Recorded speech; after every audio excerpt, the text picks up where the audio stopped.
அல் அசாத் அவர்கள் கூட நீங்கள் பேசுவீங்களா இல்லையா? ரஷ்யாவினுடைய அதிபர் சொல்கிறாரு, நாங்கள் பேசுவோம், எங்களுக்கும் அவங்களுக்கும் ஒரு பிரச்சனையும் கிடையாது. அல் அசாத் அவர்களுடைய படைக்கு நாங்கள் மறுபடியும் புத்துயிர் கொடுப்போம் அப்படின்னு சொல்லி ஒரு பெரிய அணுகுண்டத்துக்கு போட்டிருக்காரு. இந்த மனுஷன் இவ்வளோதான் பேசுவாரா அப்படின்னு சொல்லி பார்த்தா கிடையாதுங்க. ஒரு மாரத்தான் ஸ்பீச்சு, விடாமல் ஒரு இன்டர்வியூ. அந்த இன்டர்வியூக்கு சும்மா நொடிக்கு நொடி பதில் அப்படிங்கிறத அள்ளி வாரி தெளிச்சிருக்காரு புட்டின் அவர்கள். அதில் ஒரே ஒரு பதிலை மட்டும் சொல்லி இந்த பதிவை நான் ஸ்டார்ட் பண்ணுறேன். நீங்கள் ஜெயிப்பீங்களா இல்லை ஏன் இவ்வளோ காலதாமதம் ஆகிறது? எங்களுடைய வெற்றி ரொம்ப அருகில் வந்துருச்சு, உங்களுக்கு தெரியலையா? ஏன் காலதாமதம் ஆகிறது அப்படிங்கிற கேள்விக்கு ஒரே ஒரு பதில் தான் எங்ககிட்ட இருக்குது. நாளைக்கு எங்களுடைய இராணுவ வீரர்கள்ட்ட நான் சொல்கிறேன், எனக்கு இந்த வெற்றி வேணும் அப்படின்னு சொல்லி எங்களுடைய இராணுவ வீரர்கள் அவங்களுக்கு உயிரை கொடுத்தாவது அதை செஞ்சுருப்பாங்க. பட் எங்களுக்கு எப்போ இந்த வெற்றி வேண்டும் அப்படிங்கிறதுக்கான ஒரு கால்குலேஷன் இருக்குது, எங்களுக்கான விஷன் இருக்குது. அந்த விஷன் நாங்கள் பார்த்துக்கொள்கிறோம். வெற்றி தோல்வி அப்படிங்கிறத நீங்களே கண்கூட பார்த்துட்ருக்கீங்க. எங்களுடைய ஃப்ரண்ட் லைன் எவ்வளோ தூரம் எக்ஸ்பேண்ட் ஆகியிருக்காங்க அப்படிங்கிறத உங்களால் பார்க்க முடியலையா? சப்போஸ் உங்களால் பார்க்க முடியலனா உங்களுடைய கண்களுக்கு தான் கோளாறு இருக்கிறதா நாங்கள் நினைக்கிறோம். நீங்கள் அஸ் யூஷுவலாக செய்யக்கூடிய இல்லாட்டி பரப்பக்கூடிய மிஸ்இன்ஃபர்மேஷனை பகிரலாம். பட் உண்மையான செய்தி ஒன்று இருக்கிறது, அதை உலகம் உணரும் அப்படின்னு சொல்லி ஒரு ட்விஸ்டுடன் முடித்து வைத்திருக்கிறார் அவருடைய இன்டர்வியூவை. உக்ரைன் ரஷ்யா போரில் கண்டிப்பாக ரஷ்யா இப்போ பெரிய அளவில் நிறைய இடங்களை என்சர்க்கிள் பண்ணிகிட்டு இருக்காங்க. உக்ரைனுடைய இராணுவ வீரர்கள் போவதற்கு வழி அப்படிங்கிறது கிடையாது. ஆல்ரெடி உக்ரைனுடைய லாஜிஸ்டிக்ஸ் வழி எல்லாத்தையுமே ரஷ்யா அவங்களுடைய கையகப்படுத்திட்டாங்க அப்படிங்கிறதும் குறிப்பிடத்தக்கது. முக்கியமான ஏரியாக்கள் எல்லாமே ரஷ்யாவினுடைய கைகளில் வரும்போது இன்றைக்கி ஜெலன்ஸ்கி அவர்களும் சிஏயினுடைய தலைவரும் பேசி கொண்டிருக்கிறார்கள். என்னவா இருக்கும்? ஏதாவது இருக்கும்ல, என்ன விவரம் அப்படிங்கிறதெல்லாம் இந்த ஒரு பதிவில் பார்க்க போகிறோம். டிபி ட்ரூப்ஸ் எல்லாத்தையும் பார்த்துடலாமா?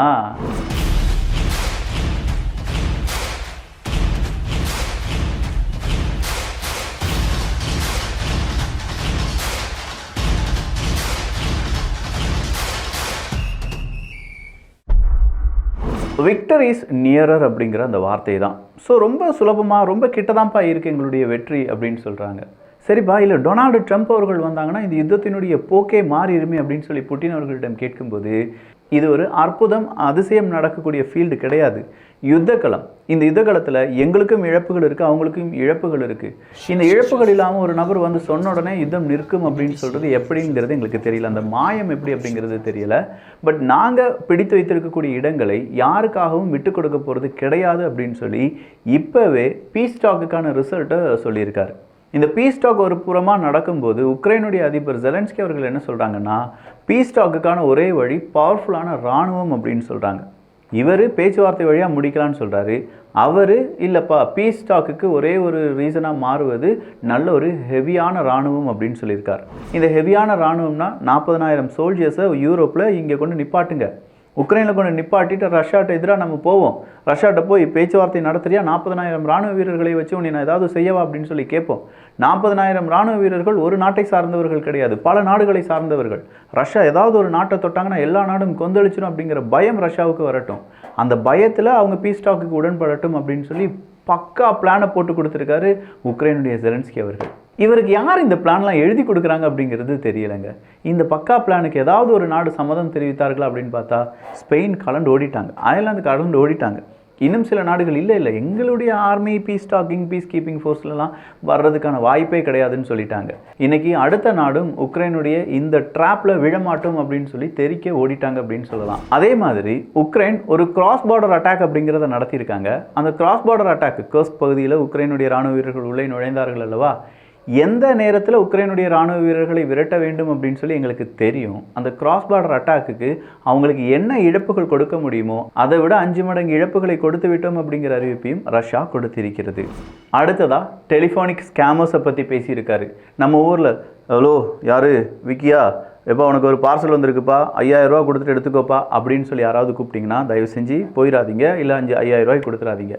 நான் தான் உங்கள் அம்மா பேசுகிறேன்டா அப்படின்னு சொல்லி யாராவது பேசினா அதையும் நம்பிடாதீங்க, உங்கள் அம்மாக்கே கால் பண்ணி பேசுங்க. வேறு ஏதாவது நம்பர்லேருந்து கால் வந்துடும் அப்படின்னா, நான் உங்களை டிஜிட்டல் அரெஸ்ட் பண்ணியிருக்கோம், நீங்கள் அசையக்கூடாது, கேமரா வழியாக உங்களுக்கு நாங்கள் ஆக்சஸ் கொடுத்துருக்கோம், நீங்கள் பார்த்துட்டே இருக்கோம், கேமரா வழியாக நாங்கள் ஆக்சஸ் எடுத்திருக்கோம், உங்களை நாங்கள் பார்த்துட்டே இருக்கோம், இந்த காலை வைக்கவே கூடாதுன்னு சொல்லி எவனாவது உங்களுக்கு கால் பண்ணால், இப்படிலாம் பல இடங்களில் ஸ்கேமிங் அப்படிங்கிறது நடந்துக்கிட்டே இருக்குது. ஸோ இந்த மாதிரி ஸ்கேமர்ஸை பற்றியும் யார் பேசியிருக்காங்கன்னா புட்டின் அவர்கள் பேசியிருக்காங்க. அதை பற்றி மட்டும்தானா? இல்லை, குழந்தை பிறப்பு விகிதம் அப்படிங்கிறது ரொம்பவே குறைஞ்சிருக்கே, அதனால் ரஷ்யாவுக்கு ஏற்படக்கூடிய பாதிப்புகள் என்ன அப்படிங்கிறத பற்றி பேசியிருக்காங்க.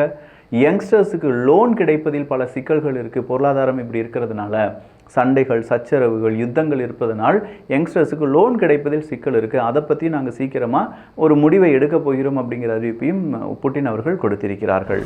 ரஷ்யாவினுடைய டெப்யூட்டி ஃபாரின் மினிஸ்டர், துணை வெளியுறவுத்துறை அமைச்சர் என்ன சொல்லியிருக்காரு தெரியுமா? நாங்கள் ஒரு விஷயத்தை டொனால்டு ட்ரம்ப் அவர்களுக்கு சொல்ல கடமைப்பட்டிருக்கிறோம். இந்த பீஸ் டாக் அப்படின்னு சொல்கிறீங்க, இல்லை ஏதோ ஒன்று நடக்க போகுது அப்படின்னு சொல்கிறீங்க. ஒருவேளை அப்படி ஏதாவது ஒன்று நடந்துச்சுன்னா எங்களுடைய அசட்ஸ் எங்களுக்கு திரும்ப வேணும். ஏதாவது நாடு எங்களுடைய அசட்ஸை திரும்ப தரமாட்டேன்னு சொன்னாங்கன்னா அது சரிப்பட்டு வராது. அதற்கு டொனால்டு ட்ரம்ப் அவர்கள் சம்மதம் தெரிவிக்க வேண்டும் அப்படின்னு சொல்லியிருக்காங்க. புரியுதா? இப்போ உக்ரைனுக்கு பல நாடுகள் எப்படி பணத்தை கொடுக்குறாங்க? ரஷ்யாவினுடைய அசட்ஸை விற்று, ரஷ்யாவினுடைய அசட்ஸை லீஸுக்கு கொடுத்து, ரஷ்யாவினுடைய அசட்ஸை கையகப்படுத்தி அந்த பணத்தை யாருக்கு உதவியாக செய்கிறாங்க? உக்ரைனுக்கு உதவியாக செய்கிறாங்க. இதுக்கு எதுக்கியா வெள்ளையும் சொல்லையும் அலைஞ்சிக்கிட்டு அப்படிங்கிற மாதிரி இருக்குல்ல. ஸோ இப்போ ரஷ்யா என்ன கேட்குறாங்கன்னா, ஓகே டொனால்டு ட்ரம்ப் அவர்கள் வருவார், வந்து பேசுவார், பேசின உடனே இந்த யுத்தம் நிற்கும் அப்படின்னு நம்ம நினச்சிக்கிட்டா கூட யுத்தம் நின்று அடுத்த செகண்டு எங்களுடைய இடங்கள் எல்லாமே எங்களுக்கு திரும்ப வேணும், அதில் எந்த மாற்றமும் இருக்கக்கூடாது அப்படின்னு சொல்லியிருக்காங்க. இதை தான் விக்டர் ஓர்பன் அவர்களும் இன்றைக்கி சொல்லியிருக்காரு. ரஷ்யாவினுடைய அசட்ஸ் ரஷ்யாவுக்கு சொந்தமானது. நீங்கள் யுத்தம் நடக்கும் நேரத்தில் நீங்கள் அதை ஆக்கிரமிப்பு செய்திருந்தாலும் உடனடியாக யுத்தம் நிற்கும்போது அதை ரஷ்யாவுக்கு கொடுத்திருக்க வேண்டும் அப்படின்னு சொல்லி யூரோப்லேருந்தே ஒரு குரல் ஒலித்திருக்கிறது அப்படின்னு சொல்லும்போது இங்கே எஃபெக்டை பார்த்துக்கோங்க. வேறு லெவலில் இந்த கேமை ரஷ்யா ப்ளே பண்ணும். ஒன்ஸ் இந்த யுத்தம் நிற்கிறது, டொனால்டு ட்ரம்ப் அவர்கள் வந்து யுத்தத்தை நிப்பாட்டிட்டார்னா அடுத்த நாளே ரஷ்யா அறிவிப்பை வெளியிடுவார்கள். இந்தந்த அசட்ஸ் எங்களுக்கு இங்கெங்கே மாட்டிகிட்டு இருக்கு, உடனடியாக ரிலீஸ், இல்லாட்டி இந்தந்த நாடுகளுக்கு பல பாதிப்புகள் வரும் சொல்லி இந்த பிரச்சனையை இன்டர்நேஷ்னல் பிரச்சனையாக மாற்றிடுவார். இப்போவாது இது ரஷ்யா உக்ரைன் போர் அப்படின்னு சொல்லி மட்டும்தான் அறியப்படுகிறது. இந்த அசட்ஸு ஃப்ரீசிங் அன்ஃப்ரீசிங்லாம் பண்ணும்போது இது வேறு லெவல் யுத்தமாக மாறுறதுக்கான வாய்ப்புகளும் இருக்குது. துருக்கியினுடைய எனர்ஜி மினிஸ்டர் ஒரு அறிவிப்பை கொடுத்திருந்தார். அது அமெரிக்கா எங்களுக்கு ஒரு வெய்வர் தந்திருக்காங்க. அதுவும் அமெரிக்காவினுடைய வெய்வர் எதுக்கு கிடைச்சிருக்கு தெரியுமா? ரஷ்யாவினுடைய எல்என்ஜி கேஸை அவங்க கொண்டு வர்றதுக்கும் அதை பிற நாடுகளுக்கு கொடுப்பதற்குமான வெய்வர் தான். ஸோ துருக்கி வழியாக இப்படி ரஷ்யா அவங்களுடைய கேஸை கொடுத்துட்டு இருக்காங்களான்னு கேட்டால் துருக்கி வழியாக மட்டும் கிடையாதுங்க. இந்தியா வழியாகவும் அமெரிக்கா சில நாடுகளுக்கு அவங்க என்ன செஞ்சிட்ருக்காங்கன்னா ஆயில் அப்படிங்கிறதெல்லாம் கொடுத்துட்ருக்காங்க. பட் எப்படி தெரியுமா? ரஷ்யாவினுடைய ஆயில் இந்தியாவுக்கு வரும், இந்தியாவினுடைய ப்ரைவேட் நிறுவனங்கள் அதை பியூரிஃபை பண்ணி அமெரிக்காவுக்கு விற்பாங்க, அமெரிக்கா அதை சில நாடுகளுக்கு விற்றுரும். ஆனால் சோர்ஸ் எங்கே உள்ளது? ரஷ்யாவினுடையது. இப்படிலாம் வேறு சும்மா கோல்மால் வேலைகள்லாம் இங்கே இருக்குது. ஆனாலுமே சொல்கிறது என்ன வெளியில்? நாங்கள் ரஷ்யாவினுடைய ஆயிலுக்கு தடை விதித்திருக்கிறோம், பொருளாதார தடை விதித்திருக்கிறோம் அப்படின்னு சொல்லி. அப்போ ஒர்பன் அவர்கள் அசட்ஸ் ஃப்ரீசிங் அன்ஃப்ரீசிங்கை பற்றி மட்டும் பேசலை. நீங்கள் நிறைய பொருளாதார தடை விதிச்சிருக்கீங்க ரஷ்யாவுக்கு எதிராக, பீஸ் டாக் முடிஞ்சிருச்சுன்னா பொருளாதார தடை கம்ப்ளீட்டாக விலக்க வேண்டும், எந்த விதத்திலையும் ரஷ்யாவுக்கான பாதிப்பு இருக்கக்கூடாது. அப்படி இருந்தால் மட்டும்தான் நாங்கள் என்ன செய்ய முடியும், அடுத்த கட்டத்தை நோக்கி நகர முடியும், இல்லாட்டி இந்த யுத்தம் அப்படியே என்ன செய்யும், பெர்சிஸ்ட் பண்ணும் அப்படின்னு சொல்லியிருக்காங்க. அப்போ ஜெர்மனியோட ஸ்கோல்ஸ் அவர்களிடம் ஒரு கேள்வி கேட்கப்படுது. ரஷ்யாவினுடைய அதிபர் இப்படிலாம் சொல்லிட்டாரு, நீங்கள் மறுபடியும் ரஷ்யா கூட பேசுகிறதுக்கான வாய்ப்புகள் இருக்கா அப்படின்னு சொல்லி கேட்கும்போது ஸ்கோல்ஸ் அவர்கள் சொல்கிறாங்க, எஸ், நாங்கள் மறுபடியும் ரஷ்யா கூட பேசுகிறதுக்கான வாய்ப்புகள் 100% இருக்கின்றன. ஆல்ரெடி ஸ்கோல்ஸ் அவர்களுடைய ஆட்சி கவிழ்ந்து விட்டது. அப்போ அடுத்ததாக எலெக்ஷன்லாம் வரப்போகுது. அதுக்கு முன்னாடி ரஷ்யாவினுடைய கடைக்கண் பார்வை ஜெர்மனிக்கு கிடைச்சாதான் ஜெர்மனிக்கு தேவையான எனர்ஜி குறைந்த விலையில் கிடைக்க வாய்ப்புகள் இருக்குது. அதை வச்சு தான் அவங்க கேம்பெயின் பண்ண முடியும். இப்போ கேம்பெயின் பண்ண முடியாமல் ஸ்கோல்ஸ் அவர்களுடைய பார்ட்டி முழுவதுமாக விழிபிதுங்கி நிற்கிறாங்க. அதற்கு ரஷ்யாவினுடைய அனுமதியும் நட்பும் தேவைப்படுகிறது. ஸோ இப்போது ரஷ்யாவினுடைய நட்பு கிடைப்பதற்காக உக்ரைனை கை கழுவுறதுக்கு யாரும் தயாராக இருக்காங்க, ஜெர்மனியும் தயாராக இருக்காங்க. ஜஸ்டிஸ் மினிஸ்ட்ரி, இந்த உக்ரைனுடைய ஜஸ்டிஸ் மினிஸ்ட்ரியிலையும் சைபர் அட்டாக் நடத்தியிருக்காங்க ரஷ்யா. நேற்று ஒரு தினத்தில் கியூ முழுவதுமாக பல இடங்களில் தாக்குதலை நடத்தியிருந்தாங்க ரஷ்யா. ரொம்ப முக்கியமான இடங்கள் எல்லாமே அழிக்கப்பட்டன. சில பில்டிங்ஸ் அப்படிங்கிறதுல நிறைய விதமான சேதாரம் அப்படிங்கிறது ஏற்பட்டிருந்தது. கிவ் அட்டாக்குக்கு நாங்கள் தான் முழு பொறுப்பேற்றுக் கொள்கிறோம் அப்படிங்கிற அறிவிப்பையும் கொடுத்துருந்தாங்க புட்டின் அவர்களுடைய இராணுவம்.